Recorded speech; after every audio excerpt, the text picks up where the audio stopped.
అందరికీ శుభోదయం. ముందుగా మలపాక యూట్యూబ్ ఛానల్ చూస్తున్న ప్రేక్షకులందరికీ కూడా ముక్కనుమ శుభాకాంక్షలు. ఈరోజు చిన్న షార్ట్ వీడియో చేస్తున్నానండి. అందరికీ తెలుసున్నదే, అయినా పద్ధతిలో నేను చేస్తాను. మీరు చూడాలి, తప్పదు, చూడండి. అయితే ఉపవాసాలు ఉన్నా లేకపోతే గర్భిణీ స్త్రీలకి వీళ్ళందరికీ కూడా పుల్లగా తినాలనిపిస్తుంది. పుల్లగా తినాలనిపించాలంటే దానికి తగ్గినటువంటిది వ్యవస్థ చిన్న షార్ట్ వీడియో చేస్తున్నాను, చూస్తూనండి.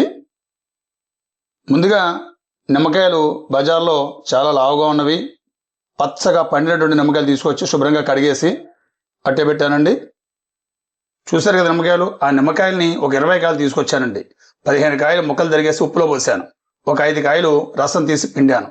అది ఉప్పులో వేసుకున్న తర్వాత వారం రోజులకో 10 రోజులకో 15 రోజులకో ఎప్పుడోకప్పుడు మనకి ఎన్ని కాయలు వస్తాయి కాయలు అలా పోసుకొని ఉంచుకొని మనకి కావాల్సినప్పుడల్లా కొద్ది కొద్దిగా తీసుకుని కలుపుకోవచ్చండి. నిమ్మకాయ ఊరకాయ కింద. చూస్తూ ఉండండి, ఏం చేస్తున్నాడో చూస్తూ ఉండండి. అలా ముక్కలు ఊరిన తర్వాత ఎలా ఉంటుందండి. దీన్నే పచ్చి నిమ్మకాయ ఊరగాయ అంటారు. ఈ నిమ్మకాయ ఊరగాయలో కావాల్సినటువంటిది ఒక 3 చెంచాలు మెంతులు, 3.5 చెంచాలు ఆవాలు, దేనికి దానికి విడివిడిగా వేగించుకోవాలి. మెంతులు శుభ్రంగా వేగించుకోవాలండి. ఇలా వేగించుకున్న తర్వాత దాంట్లో తీసుకోవాలి. అలా కూడా వేగించుకోవాలండి. వేగించుకున్న తర్వాత దేనికి దానికి విడిగానే నూరుకోవాలండి. నేను మిగతా సరిపడా పప్పు నూనె తీసుకొచ్చానండి. ఇంగువ చిన్న మొక్క నూరేసి వేసానండి.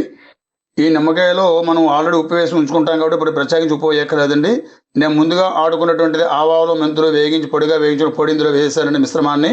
ఈ 20 నిమ్మకాయలకి సరిపడా ఒక గ్లాసు కారం అండి, పచ్చికారం వేసుకోవాలి.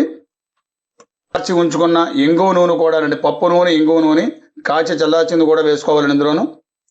ఇది నిమ్మకాయ ఊరగాయ అండి. ముద్దపప్పు అన్నంలో కానీ పలహారాల్లో కానీ భోజనంలో అన్ని పదార్థాల్లో కూడా చాలా బాగుంటుందండి. పచ్చి నిమ్మకాయ ఊరగాయ అనమాట అండి. చేసుకునే విధానం చాలా సింపుల్ అండి. అప్పటికప్పుడు తయారు చేసుకోవచ్చు. ఎంత కావాల్సి అంతా కలుపుకోవచ్చు, మనం ఇబ్బంది ఏముండదండి. చూసారు కదా ఈ నిమ్మకాయ ఊరగాయని మీరు కూడా ఇలా తయారు చేసుకోండి. మీరందరూ కూడా తిని రుచి చూసి కామెంట్ తెలియపరచండి. సర్వే జనా సుఖినో భవంతు. మీ మలపాక సుబ్రహ్మణ్య శర్మ. ధన్యవాదాలు. ఒకసారి